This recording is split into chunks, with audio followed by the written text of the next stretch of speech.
Welcome back to another episode of Psycosmos. Today we have Coach JV. He is the top health and mindset coach in the world. Coach JV, thank you for joining us. Warriors!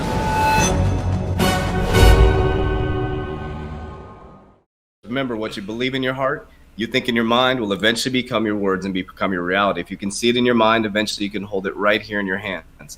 What you repeatedly do gets ingrained right here in your subconscious mind. What gets ingrained in your subconscious mind becomes an unconscious activity. That's why we're here today. That's right. That's right. That's why we're here today. We're going to talk to Coach JV a little bit about just about who he is from a personal standpoint. We're also going to get a little into a little bit of crypto and XRP and financial sector talk and all that good jazz. So, Coach, again, thank you so much for giving us time today. First, I want to kind of ask the coach a little bit about his spiritual side and more so just like share more about like your journey and how you got started like doing what you do. Because I mean, in a matter of a few years, you've been able to build this large group of people, and it's just been awesome. So, I want to hear more from you. Yeah.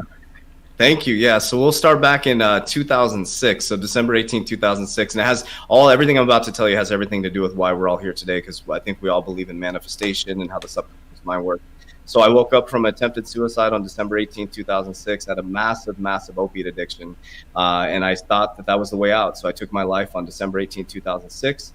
I woke up 48 hours later to a phone call from my mom. Ironically, nobody really had anything. I was a functional drug addict, and I just tried to end my life. And I got a call from my mom. If you remember the Razor flip phones, how it had the little box in the front, it said mom on the front of it. Flipped it open, and my mom said, I don't know what the fuck's going on with you. My mom's the sweetest old lady you could ever see. And she said, I don't know what the fuck's going on with you, but you need to read a book called The Secret. Mm-hmm. And that's how I woke up from my, my first thought was I wasn't even good enough to kill myself. I'm like, I didn't even accomplish that. I'm like, shit. And so I was sitting there, and so I heard The Secret, and that it sounds like a made up story, but I literally jumped in this big H2 Hummer. Now there's a whole story of how I got to that point of like cars and blah, living for the outside world. Getting my H2 Hummer, I'm still high as a kite because I took a massive amount of opiates to kill myself.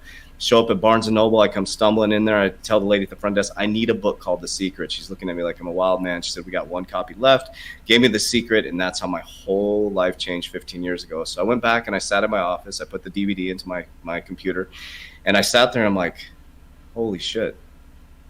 I created all of this. Everything I asked for, I got, to include the suicide. Everything I asked for. And I'm like, if I could do it that way, I could try to reverse it. Now, at this point, I had lost everything. I was negative money in my account, had lost a business, let a bunch of people down, couldn't take care of my 3-year-old daughter. I was a mess. And so I had nothing else but to go up, right? I was at complete rock bottom. And so I started to repeat, I'm powerful, I'm healthy, I'm wealthy, I'm abundant, I'm powerful, I'm healthy, I'm wealthy, I'm abundant. And I went down to nothing, like literally nothing. And all of a sudden, positive people started popping into my life. Actually, this guy that I consider who saved my life, his name's Joe Italic. He actually ended up I was doing these odd jobs just to try to survive. And he said, hey, listen, we got this, an interview for a banker job. And I'm like, I have dyslexia. So I thought that was kind of funny. And I was like, sure, I guess I'll be a janitor. I don't care. I just need to feed my daughter. Right. And so I show up to this interview. And that's when I knew my life had changed. I was sitting with this lady. I went and got my suit at Goodwill. I bought a suit. I still have the suit, actually. I got the suit, sat in front of this lady. The suit was too big. I remember she was sitting. I just came with energy. I was, I'm positive and this and that. And I remember I left. And on the way out, I was getting in my car, and she called me. She said, we want to hire you. And I'm like, okay. And I'm thinking I'm a banker. Like I was an ex-bodybuilder. Like none of it made any sense in the universe, right? At that time, I didn't understand what was happening. And she said, we like your energy. I didn't know what that meant up until just about 2 years ago when I did another podcast interview, and it hit me. And I was like, okay. I said, so I'm a banker now? She's like, you're a banker now. We'll train you. And I'm like, okay. So I called my mom, and I'm like, Mom, I'm a banker. And she's like, you can't even do math. And I'm like, I know, but I'm a banker. Let's do this. And so that's how the journey started. Well, I went into banking. Make a long story short, I'll fast forward it a little bit. I went beast mode, man. I completely became the most disciplined person that I know in history. Probably the only person that I look up to would be David Goggins. I'm a pretty disciplined individual. So I developed this strategy where I'd get up before people. I'd arrive at work before people. I'd outwork everybody. I'd outlove everybody. I'd outcare everybody. Everything. I was constantly focused on being the best version of myself I could be. Now, a lot of it showed up as ego back then. which I squashed the last couple of years. And then all of a sudden I moved up. I became a manager, and then the next level manager, and I became a vice president of a bank. And then I ended up being honored and going to executive banking school, CBA executive banking school. And that's where the whole rabbit hole started with me, man. I went there thinking that I was going to be in banking the rest of my life. And I really it was almost confusing. So I'm going through the spiritual awakening at the same time, kind of. I didn't really know where I was heading. And I'm sitting in South Carolina in this beautiful campus in Furman University. And the biggest thing that I noticed, there was executives from all over the world there going through executive banking school. So you learn how to scale banks. You build a bank in a simulation, basically, and you graduate by building a successful bank. And so I'm sitting there, I'm like, why does nobody notice how beautiful this campus is? Like everybody's making tons of money, right? Everybody's smoking their cigarettes, chain smoking, going out drinking every single night. We're all adults and they're partying like they got released animals for like a month. And I'm like, why is there so much substance involved? And I'm like, this is called, it's called Furman, the bricks, it was hand built. I mean, this campus is so beautiful. And there's this gardener there. He's the guy that takes care. I mean, it was the most beautiful place I've ever been in my life. And I was like, why does nobody see this? And I see the ducks, and I'm sitting out, they're smoking, and I'm sitting there watching the ducks and just the pond. And I'm like, there's something different about me specifically. I knew that. And so we're in banking school, and we're working to fund our banks. And I'm like, where does this money come from? It was kind of like everybody giggle about it. I'm like, why? What's so funny about where does the money come from? And then they're like, the Federal Reserve. Well, where does the Federal Reserve get the money? Well, they print the money. And I'm like, what do you mean they just print the money? I'm like, can I just go print money? I think people go to jail for doing that. So I read the book called Jekyll Island book. Sorry, I just forgot the name of it. Anyways, it's about the Federal Reserve, the Jekyll Island book. Right. And I can't remember the name of it. But anyways, I was like, oh my gosh, this is so weird. Mm-hmm. Like, what am I building here? Like, what am I building? And then I started to really run into situations where I'm seeing single moms come into the bank that can't even pay their bills. We're charging them $300 in overdraft fees. She can't even put diapers on her kid. The dad's not paying child support. And this lady, she's not out in Vegas partying. She overdrafts her account a couple dollars, and now she's paying $300 in overdraft fees because it snowballed. And I'm like, this is not life. This is not how God intended it. We're not supposed to rob and steal from each other for monetary gain, right? And so I'm going through this awakening. I'm getting ready to graduate executive banking school, and I was walking through the campus, and this is how I was listening to Joe Rogan, so that makes you spiritual. I'm just kidding. So I started listening to Joe Rogan. I fell in love with Joe Rogan and just watching his stuff, and I liked the different people he brought on. And I started to hear about things like DMT, ayahuasca, all these different things. And my brain was just like, it was fired for it. It's like, you want that. And I don't know why. And I was walking through the campus, and I saw this little trail that went up, and it was a little Buddhist temple. So you couldn't get inside of it. I sat outside of it, and I got this sick feeling in my stomach. You have to leave banking. You have to leave banking. You have to. And so, here I am recovering. 12 years in, I beat a drug addiction. I mean, it could have been a Cinderella story. I wrote a book about it. It could have been the end of the story. I recovered drug addict. My family's thriving, blah, blah, blah. And I was like, no, there's something bigger for me. And I walked out of corporate America in 2017. I started a podcast. It's now called the Coach JV Podcast. And I thought I made a mistake, man, because I launched the podcast. I wrote a couple books, went on a little speaking tour that I got let go from. Nobody was listening to my podcast. Nobody was buying my books. And I was like, oh, shit, what did I just do? And I'm like, you know what? But something kept tugging me forward. Just keep going. Just keep going. And so, I started a company called 3T Fitness, which is a system where we do high intensity training and breathing and meditation within one workout. And, one person showed up, then 2 people, then 3 people, and then we started to build a business. But I realized for me, there was something bigger, and the word freedom would come up all the time. Freedom, free your dome, right? Word magic. I'm like, I'm trying to free my own dome. Well, through the process of finding myself, I ended up in Peru in 2019. I worked with shamans, and I did some ayahuasca in San Pedro. And when I walked out of there, I was the warrior. And a different perception of what I thought a warrior was. So when I went there, my shaman, I'll never forget the moment. I actually just worked with him just recently again, a couple of weeks ago. And he brought me up to the Maloka, and he laid me down, and he was like, some people may think this is weird, but it would make sense if you've been through this. And he said, what do you think a warrior is? I'm like, I'm aggressive. I'm this, I'm disciplined. I'm that. He's like, okay. And he just laid his head on my heart. And he's like, what is a warrior? And I'm like, he just laid his head on my heart. I mean, people think that's weird for a man to just lay their head on your heart. And I felt it. And I felt the back of his head. And he's like, a warrior is here. It's in your heart. It's your ethics, it's your morals, it's what you stand for. It's nothing outside of you. He said, you're chasing the same thing that made you an opiate addict. And he's like, let it go. And I just let go of the model of the warrior, and I just became. And so what I worked to do is to become peaceful inside. And here I am now, freaking I just got back from working with him again 2 weeks ago, and I am the greatest of all time. And the reason why I say that is because we are all the greatest of all time, and this world has taught us that we are not. It's, taught us to be just over broke in a system. And so what I do is we have 2,000 warriors worldwide, 16 different countries, and we teach people freedom. Of course, I talk about cryptocurrency, I show my portfolio, but what I say to people in the process of, who are you becoming? Because if you become a millionaire right now, all you're doing is exasperating who you are internally. So if you're scared, anxiety, stressed, you are going to use that money to take care of that anxiety and stress, right? So in the process of, a lot of people are going to become multimillionaires, thousandaires in the crypto portfolio, some billionaires, right? The key is, who are you becoming in the process of? Because money is just energy and vibration. And so as we sit here today, it's I've never felt more peaceful in my life. I'm in this neutrality state. I'm not attached to the crypto market. I'm not attached to people. I'm not attached to things. I'm not attached to anything other than just being.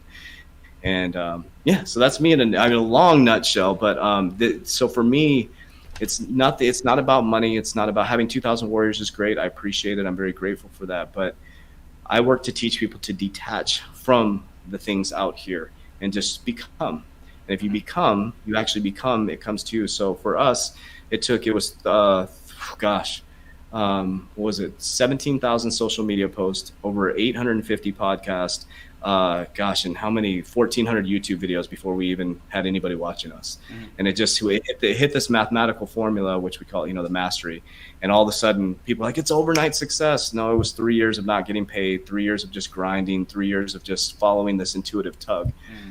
And now here we are, man, talking about XRP and crypto and life. I love it. I love it.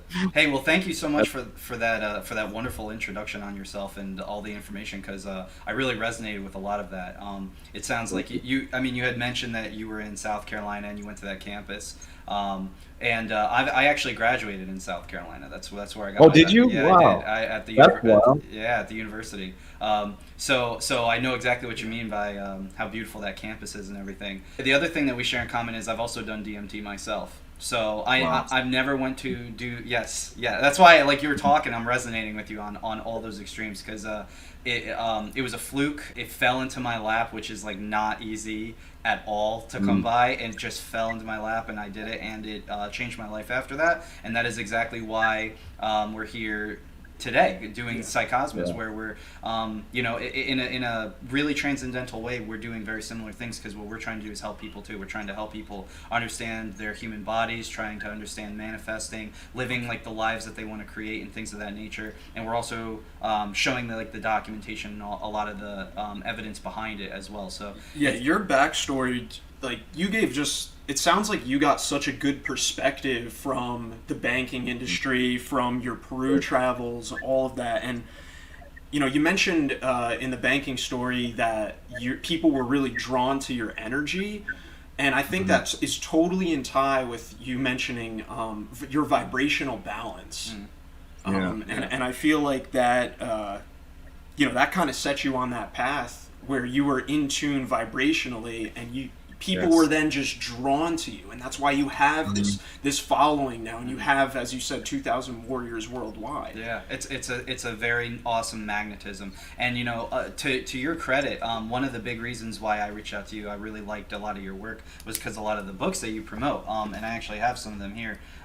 Most of them were already a part of my collection, but the one that you got me on was Richest Man in Babylon, which yes. I actually just got this in the mail last week, so I'm reading through that one. But these are the ones I've already finished: Think and Grow Rich, Napoleon Hill, Science of Getting Rich, The Secret, like you had mentioned, Rich Dad Poor Dad. So I've had these in my collections, and you're completely spot on with the things that you say. These books aren't just about getting wealthy in the sense of material gains. These books are about getting wealthy in the sense of what type of lifestyle do you want to create and generate and manifest. And part of that is putting in the work and being the top, like Coach JV, the top health and mindset coach. It's all about that discipline. Yeah, you need to think you're the best and know you're the best, and then it will happen. Yep. Yep. Yeah, you have to. I mean, you really have to, and it's a funny transition I've been through the last 3 years, and actually specifically last year, right? When I was broke, and I was transparent about everything. I lost my money 3 times. I lost all my money a year and a half ago. Went through a divorce. All just typical. Great relationships still, but we just went through some. It's hard. Divorces are hard. With the C word shut our business down. Blah blah blah. And I was like, no, nothing changed here. Nothing changed here. Now the interesting thing about people evolving, what scares people, is with change, people change, right? And so when I evolved, so when I was broke and still the same person, they were clapping for me, right? And now that I have abundance and I'm like, I'm the greatest of all time, all of a sudden people stop clapping. And that's where people get break, because they're like, why did people stop clapping? If anybody stops clapping, all they're doing is exposing the insecurity inside of them. And so it's not about fighting against the people who are trying to pull you back. It's about meeting them exactly where they are. And so as people go through an evolution journey, there creates this gap, and they call it unequally yoked in the Bible, in the spiritual world, energy vibration change or energy vibration gap, right? Things like that. And that's the biggest thing that I'm seeing within the world, is that the world is going through an awakening, right? They don't even know it. They have no idea. We're moving from earth energy to, air, quantum. And so it's really uncomfortable for people, man. And so if people don't find that center as we go into all this technology, the apple, right, the forbidden fruit, they're really going to get lost in this. And, it's like we're heading towards a Wall-E type environment, man. I mean, that's a documentary. Yeah, so, it is on the future, on the possible future of the world, because people are getting, they want to eat bad food and they want to be lazy. And they really, more so, we've talked about this with other podcasters too, they lack responsibility. They want to give away their responsibilities and have somebody else take care of it, and with that comes the price of freedom, which is exactly what you're promoting. And avoiding things like the C word, keeping your vibrations high, that can really protect you. I mean, since we started this journey, the Christ consciousness, the cerebrospinal fluid, the flowing in the body and all that, which we're really, really big into, by the way. That's the whole reason why we started our channel, was to share that wisdom with people, like 2.5 years ago. Since we started doing that, we haven't really been sick. I mean, none of us have really gotten sick. We've been manifesting this beautiful reality. We went from like broke, post-college kids to now building our own empire and our own business, and sharing it, and getting guys like Coach JV on to our podcast and talking great wisdoms with him. Like, that's not possible unless you put in the work and you manifest it into your reality. It's just awesome to have you here to be able to share those. It's a lifestyle change. It really is. You mentioned 1 in 400 trillion. For being a human, it's like people need to recognize that. That should give you some confidence. That should give you like a boost. Yeah, exactly. And it does. When I hear you say it, it's chilling. It really is. Yeah. If you think about it too, I love that you brought up the Christ consciousness thing. You got 33rd vertebrae. He was crucified on the skull of the cross, and like people like a lot of people don't recognize the things that I believe. I'm sure I'm going off rails here, but I believe. So I have a very different view of Jesus as most people. Is I study him from all different angles. Mary Magdalene, Book of Thomas, all different. I like to listen to people who are devout Christians. I like to hear from Catholicism, LDS and stuff. I think Jesus was a ruthless individual. He was ruthlessly passionate about his, like, think about when he was, I'm going to paraphrase this, when he was sitting there and he had a prostitute next to him, he's writing in the sand, right? They walk up to him, stone her, Jesus. And he looks up at him. You got to be ruthless to do this. He looks up at a group of men and says, any of you who have not sinned, stone her. Right. And they all walk away with their heads down. He was a badass, man. Jesus was a badass. And then when you talked about Christ, I get chills when you talk about Christ consciousness, because he died and he comes back 3 days later, and only certain people could see him. Why? Yeah. Christ, those who had the Christ consciousness, right? And it's a what do you call it? An allegory, it's like Christ prism, the cross. I love talking about that stuff. Oh yeah, actually, that's actually the bulk of what we've done as far as research goes, Coach. Is into the Christ consciousness and how and we're actually able to now kind of ramp up and describe the anatomical processes that go along with that. So we've read like George Carey's works and Hippocrates, Paracelsus, a lot of these people who talked about these things. We've actually been researching this for quite some time, and in one of the last podcasts we did, I did a 7-minute breakdown, and we can of course talk about that whenever you'd like to, but it's some really intense stuff, and it's real, and people I think need to understand how important it is for you to have an alkaline diet, stay motivated, stay active, get sunlight, get a little bit of moonlight if you can, like just live in tandem with all of the natural laws of the universe, and also raise your energy, do the meditations, do the manifestations, do yoga if you like yoga too. That also really helps in certain regards. But yeah, definitely the physical activity. And a lot of people, especially with what's been going on, they've been locked in their homes and they have been inactive. They've been eating garbage food. It's making them weaker. It's making them unable to contend with the world. But the people who are awakening are becoming stronger. And that's the beauty of it too, because that's why that's where that vibrational gap's kicking in, and it feels really uncomfortable for people, because people are like, wait a minute, you're so different, you're so this. It's like, it's not that we're the same human being, right? We're just accessing different parts. You're looking outward, I'm looking inward. It's just a very different look, right? And it's like, I just came from a shamanist experience 2 weeks ago, and I have notes after, and I'm writing up my third book. And Steve Jobs brought us to the forbidden fruit, the apple, right? And biting out of the apple, and he brought you to yourself. He died one of the richest, poorest mans in the world. He wore the same shirt every day in an empty apartment. He literally brought us to ourselves. We're literally looking at ourselves. We're posting ourselves. It's and you're looking for the answer, for likes, follows, comments, and it's looking you in the face. It's you, and so what I'm bringing people back to is the book I'm writing is bringing us back to the seed. Like replant the seed, right? And an apple seed takes 10 years to bear fruit, right? And it has to go through this methodical process. And the reason why plants are so patient, because they don't have the conscious mind. They don't have what we have. We got blessed with a conscious mind and cursed with a conscious mind. And that's why we're trapped, right? We're in the freest country in the world. We're the most undisciplined people in the world. Yes. Yeah, that's very true. And I love what you said. We're blessed and we're trapped. I mean, that is part of that's the knight in shining armor slaying the dragon. It's an allegory, like you said. A lot of the things in the Bible are to some extent an allegory, and a lot of life lessons from religions all over the world are allegorical, where it's you're the knight slaying the dragon. The dragon represents not only external evil, but it's also the internal evil that is causing you to be lower vibrational, depression, or addictions or anything like that. That's the big big secret and a part of that. And I think that's part of being human too. It's a human experience. So like you said, blessed and cursed to some extent, and people who get it. And like you said, we're all waking up. So love it. Love it. And you've mentioned some solutions in that regard too, with the reprogramming of the subconscious mind. If you want to tackle a little bit of that right now, by all means, go for it. We'd love to hear more about that. Yeah, one of the biggest things where I get a lot of hate, and actually goes through the roof anytime I do the TikTok, is I tell people it's your fault. And they get so pissed when I say that. What do you mean it's my fault? And I love it. I mean, all the comments come flying. I have cancer. Is it my fault? And it goes on and on. Here's what I mean by that. I want to be very specific, because I've never had a platform to be able to speak openly and have time instead of 60 seconds, right? So when you're in adult care, it's not your fault. You're a child. You're under someone else's care. But once you become a conscious adult and you're able to make your own decisions, maybe you're out on your own, you're living on your own, right? Even if you're an 18-year-old, right? You're an adult. Every decision, action, and behavior you do is the reason why your physical reality is the way it is right now as you sit. And the beautiful thing about that is you can flip it. But now here's the problem is, I love Jordan Peterson. I was just, obsessed with his book, my brain is not. I'm just 12 Rules for Life or Beyond Order. Yeah, we read both of them. Yeah. Yeah, so it's like 12 Rules for Life, and it's like it talks about. Yes, I tell a lot of people, change your mind, change your life. Well, you're changing your mind, but you also have deep-rooted DNA that's been passed on, or genes or DNA passed on over from generation after generation after generation. So you have to repeatedly.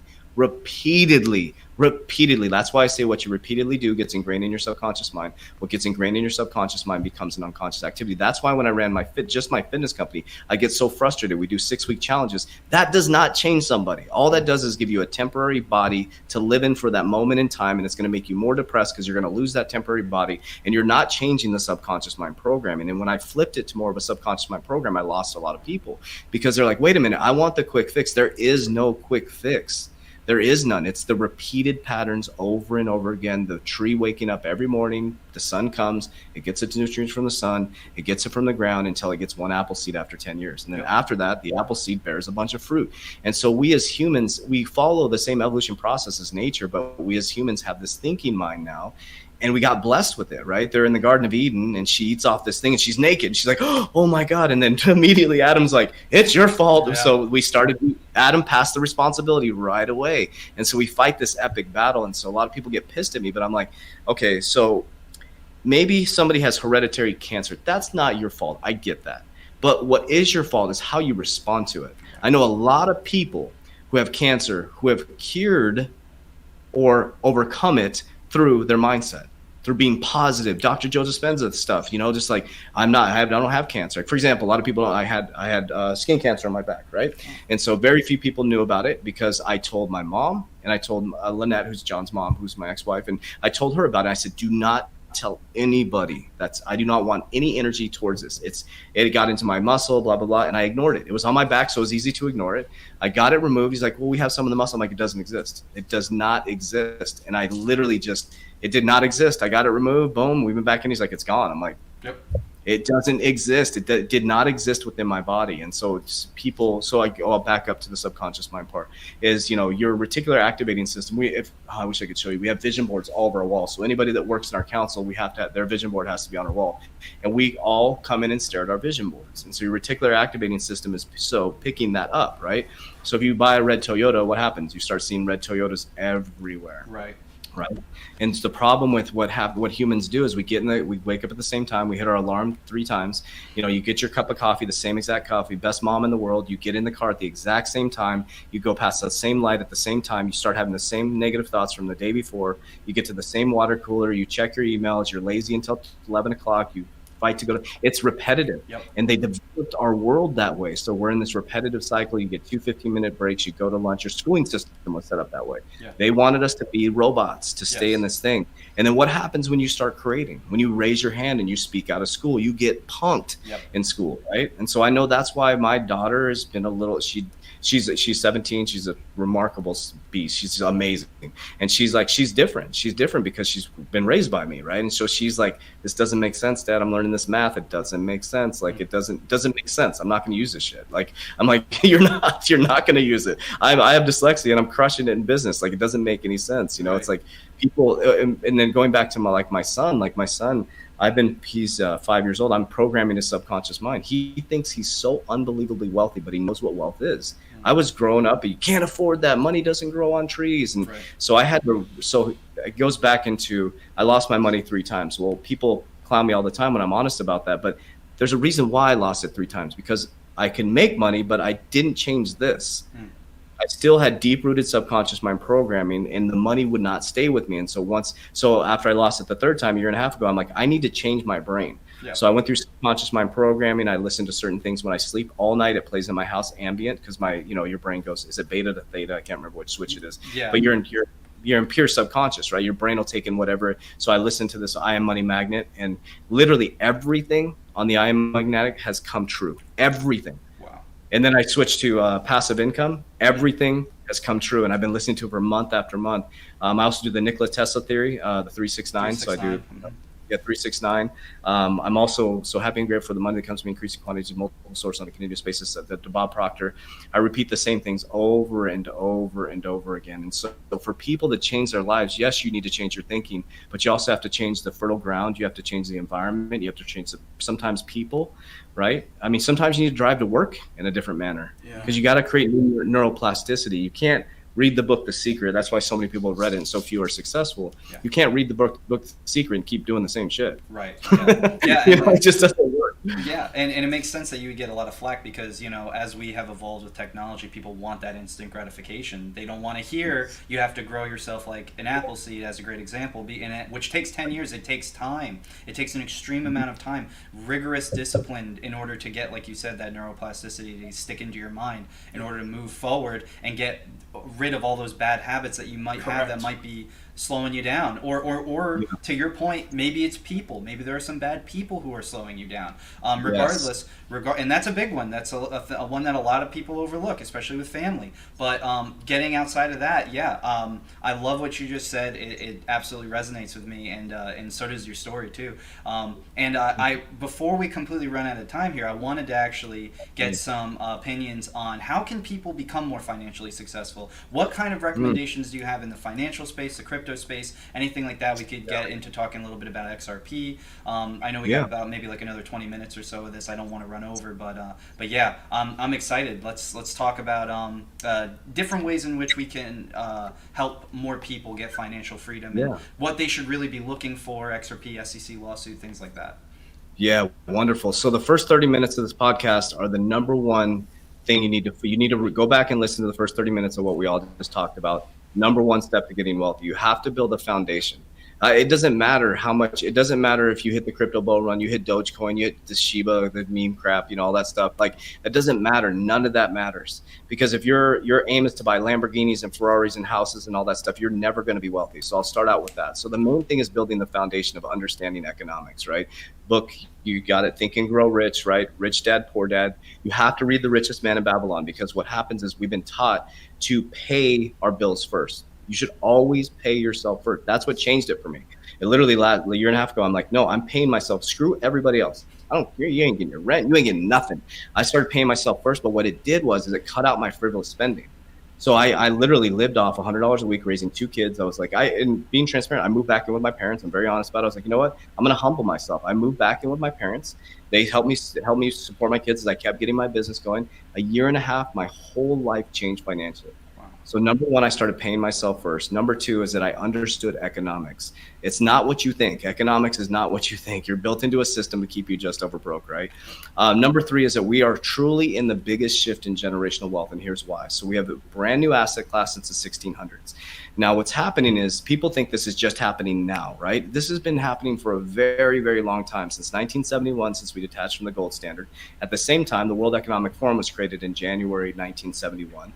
And so once we detached from the gold standard, that created a debt-based society, right? So now we're in this debt-based society. So this is why it's so important with XRP and crypto. We're in a debt-based society. We're in a very low interest rate environment, and we have an inflation problem, right?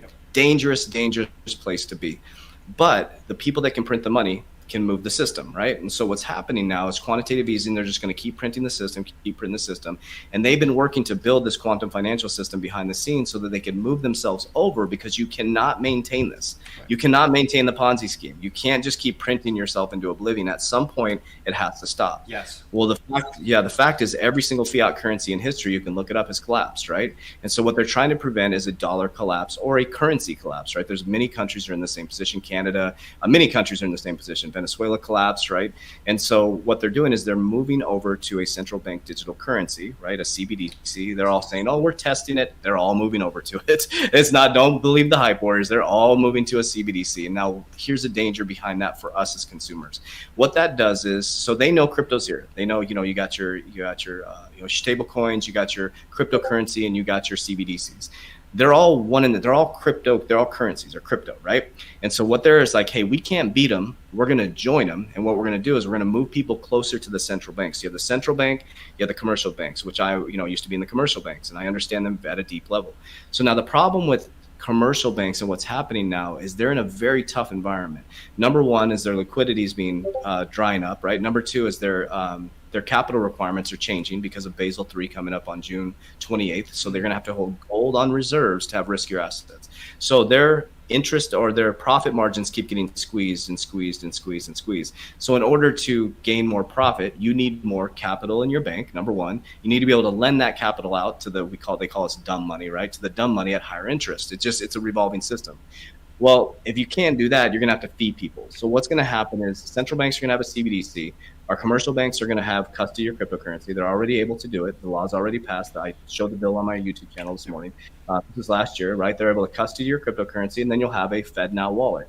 And so we're going to you're moving to a central bank digital currency. That's a fact, right? So you can't get around that. So where does XRP come into play with that? XLM, Algorand, and people call me an XRP maximalist. I'm part of the XRP army, I guess I claim that.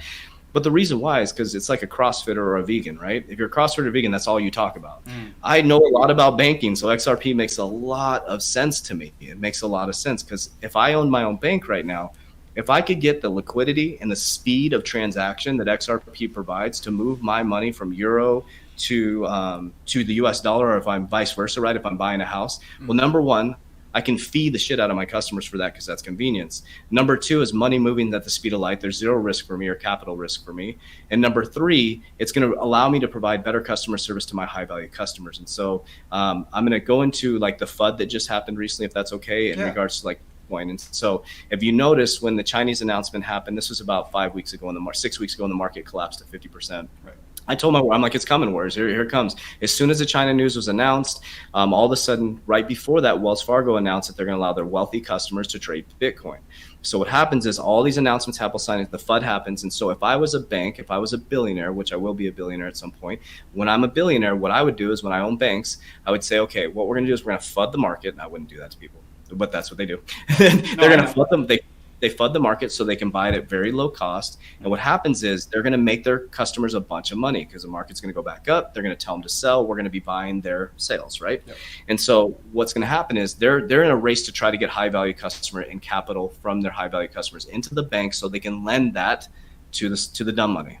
So they're just going to keep the system going, right? And so what does XRP do? It solves that problem. It literally solves that problem. And so there's so many people talking about the XRP case.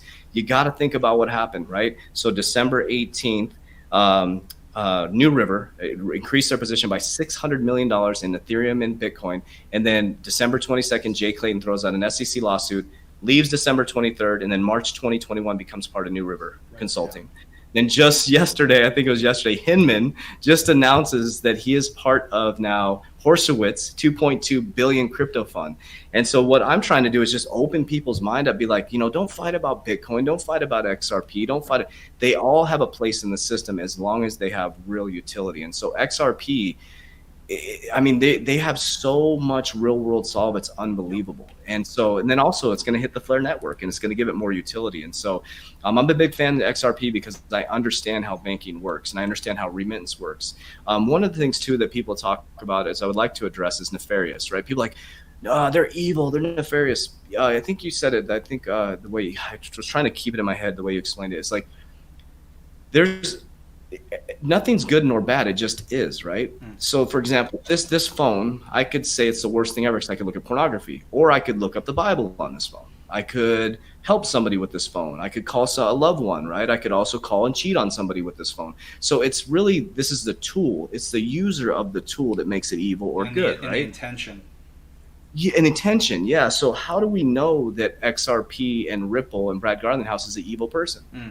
You don't know. No. You're making that up based on an assumption that is something that's a lack inside of you that makes you think that. So you'd have to ask yourself. I just want to address that because I get that a lot. People are like, you're selling out to the dark side. I'm like, what does that mean? Like, what does that mean? What, you know what I'm saying? Yeah. Oh yeah, for sure. I did a little bit of research into XRP like about last October, November. That's when I really started looking at it as an investment, and that's when I pulled the trigger and started investing. I think a lot of people are giving it flack, and this is only because of what I've seen on TikTok. Because when a lot of the stuff on the blockchain is pretty public, so people were saying that the a certain family with a lot of money, I believe it was the Rockefellers, had bought a big stake in XRP. But if those people, if those people are wealthy, it's like what you said. You do what the billionaires do. You don't listen to what they say. So you gotta kind of have to follow the roadmap if you're looking to make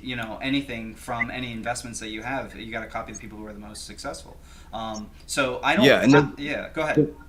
Yeah, there's only going to be two types of people: the people that complain about it, there are people that be about it, right? And so my theory is, it's not join them; it's use the same game they use and bring the money back to the people. Exactly. I mean, that's all you can do, right? You can complain about it all day, like people are like Steve Jobs this, Steve Jobs that, left, right, politics. But to me, there is no politics. I am the president, CEO of my life. I make my life great. Right. Trump doesn't.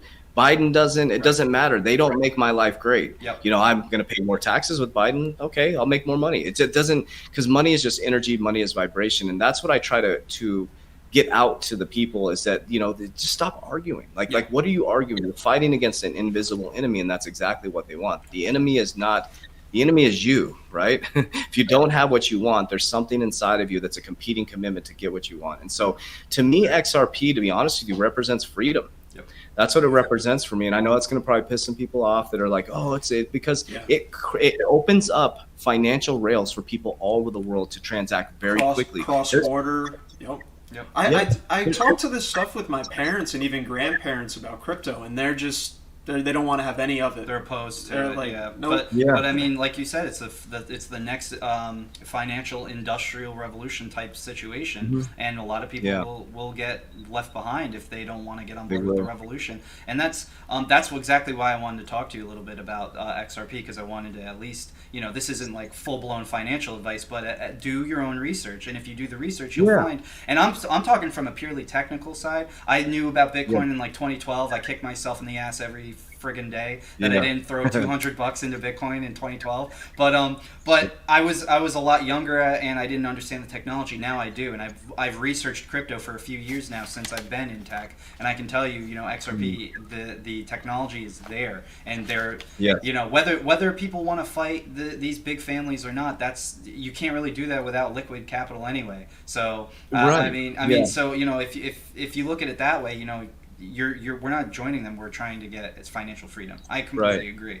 Yeah. Yeah, and the question you're asking is, what are you fighting? Like, what are you fighting against? Like, if someone was a billionaire, they'd probably be doing the exact same thing. They'd be buying up land. They would be like, so people say it until they're in the position, and all of a sudden, it's like it's really easy to. So what I try to teach people is, people are like, what do you think? Are you going to get the vaccine? Are you going to do this? Are you going to do that? I'm like, I don't care if you get the vaccine. If you get it, that's up to you. It's your body. You have free will, man. Like, I'm a freedom person. No, I'm not going to, but because I don't care if you get it. Yeah, that's your body. Yeah, exactly. It's free. I don't care if you're a Bitcoin maximalist. That's great. Awesome. I'm not into Bitcoin. I don't like investing in something that I don't know who created it, but there's nothing wrong with Bitcoin. Like, it's going to appreciate. People are going to get very wealthy off of Bitcoin, but I'm not going to change my personal internal beliefs and my internal gut feeling for someone else's technical analysis or beliefs, right? And so that's I did want to dive into that. Like, don't believe a word we say. We're YouTubers. We're just sharing our information. We're sharing our knowledge. The only way to learn is to try and to test, right? Try and test and see what feels right to you. And what people need to do is start to listen to their gut, but you can't listen to your gut if you're eating shit all day,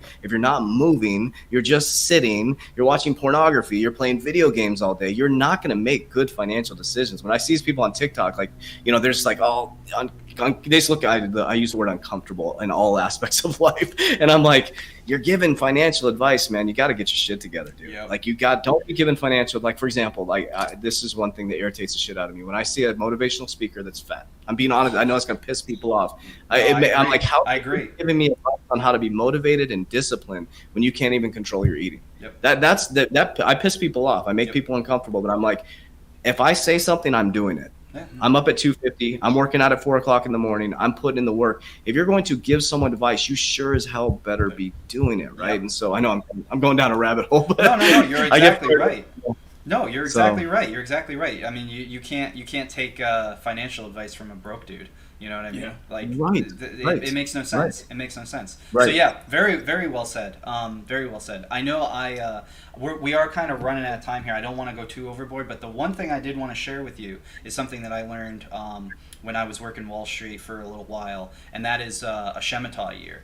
And I know that I had asked this in one of your live chats, and just as a really quick, brief thing, it's more of like a concept, right? But it's been kind of proven in theory. So there's like the I think it's the Wyckoff method. So you've seen that, where it's like trends and whatnot. So a Shemitah Year is basically, and I don't know if I'm even pronouncing that correctly because it's from the Bible, actually. So basically in the Bible it says you for 6 years you uproot the crops and you take your harvest, but on the 7th year you don't, or vice versa. And I'm probably butchering that. So basically what is known within a very tight conglomerate of Wall Street, and this is, I only know this because of my experience.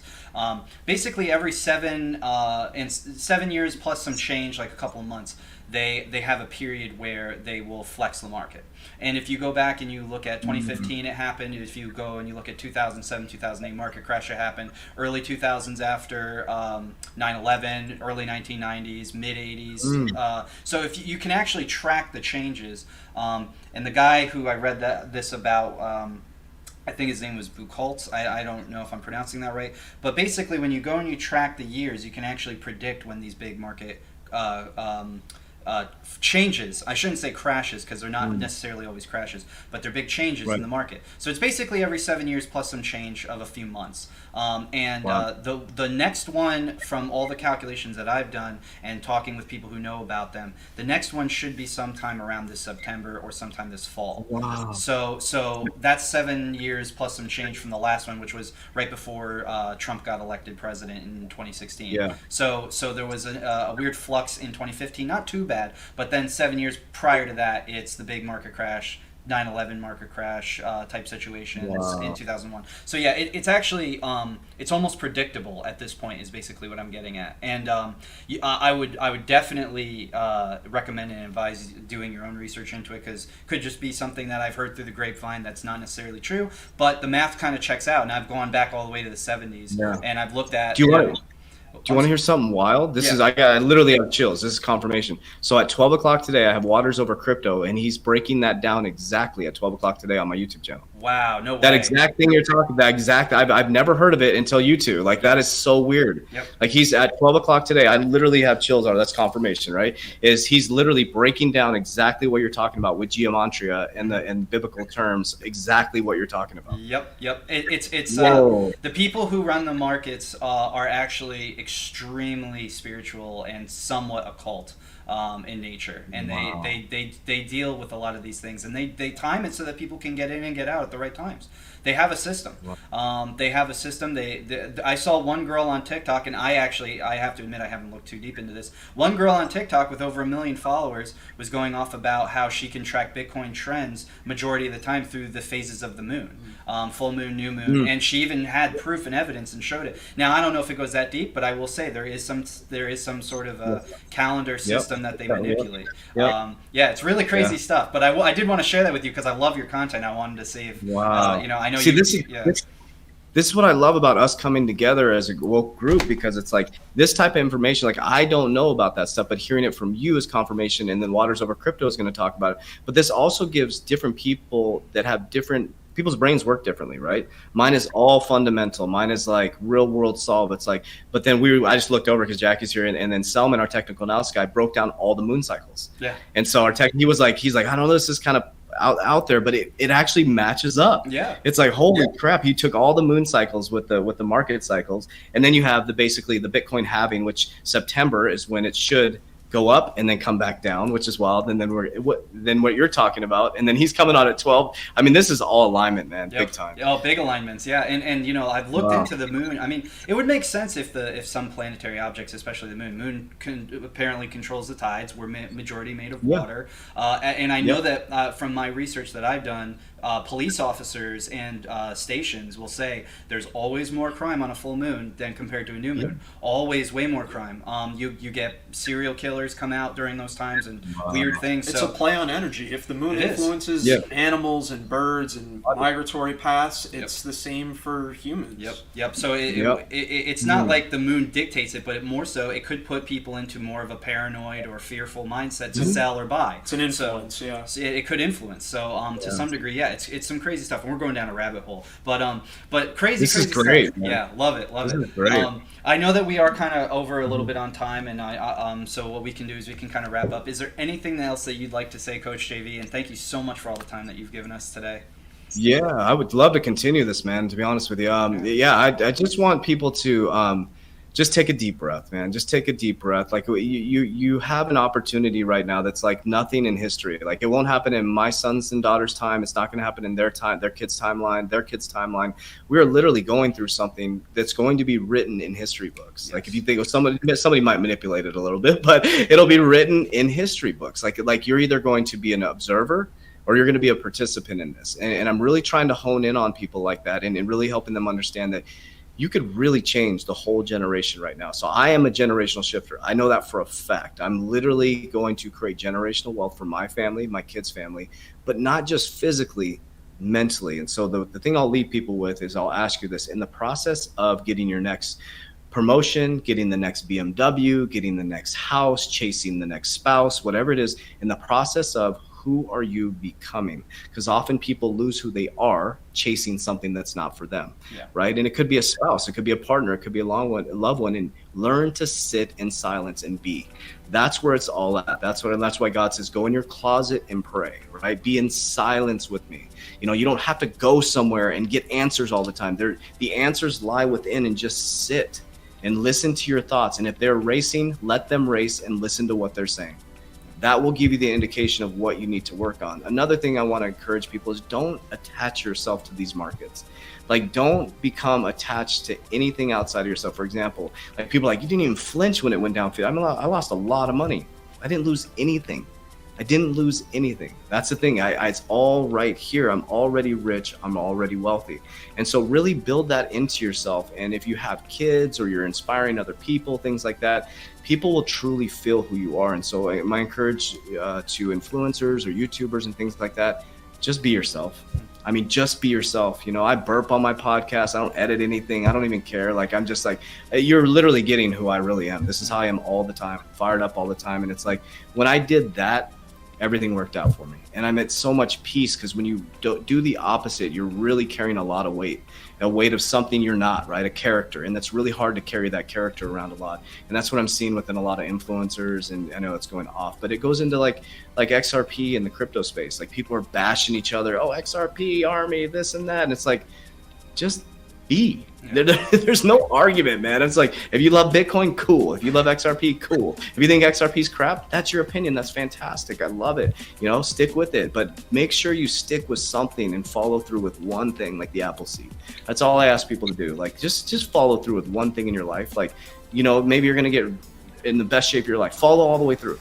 Maybe you're going to go after maybe meet this girl, go all the way through, get rejected, follow through to get rejected. Like, just start following through. That's what this is created, is this lack of follow through. And it's Jordan Peterson, lack of responsibility. Right.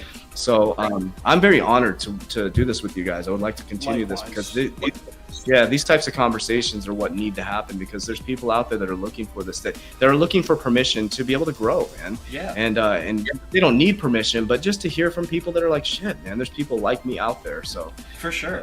Is there any way that we might be able to schedule a part 2 and we can dive into more at another time? Because I love talking with you as well. Yeah. It's been awesome. It's a big inspiration for us, because we're on that same kind of path. Love everything you said there at the end. You really do reap what you sow. Plant that seed and harvest it when the time's ready. Yeah, absolutely. Yeah, we could do too. We should all come on with Waters Over Crypto. We can bring our technical, like we could do because we get all of us on the screen and start, because people need that stuff, man. Mm-hmm. Like 12 o'clock he's bringing some geometria that is going to blow. It's going to probably freak people out a little bit. Yeah. They're going to be like, what? So it's going to be exciting, man. Yeah. I love it. Let's do it. I would love to give you more time. We're already a little over, but before we bounce here, go ahead and please just plug your program, plug your channel and all that. Yeah. Cool. It'll be fantastic. Awesome. Yeah, anywhere you can find me, it's CoachJV_ on TikTok, Instagram, the 3T Warrior Academy on YouTube. If you click the link in our bio, you can join our private Warrior Academy, our free Facebook group. But what you can't do is give up. That's true. Warriors, go check him out, because Coach JV is literally the greatest of all time. So once again, thanks so much for being on this with us. Just keep up that energy. Just keep up that never give up energy. I love it.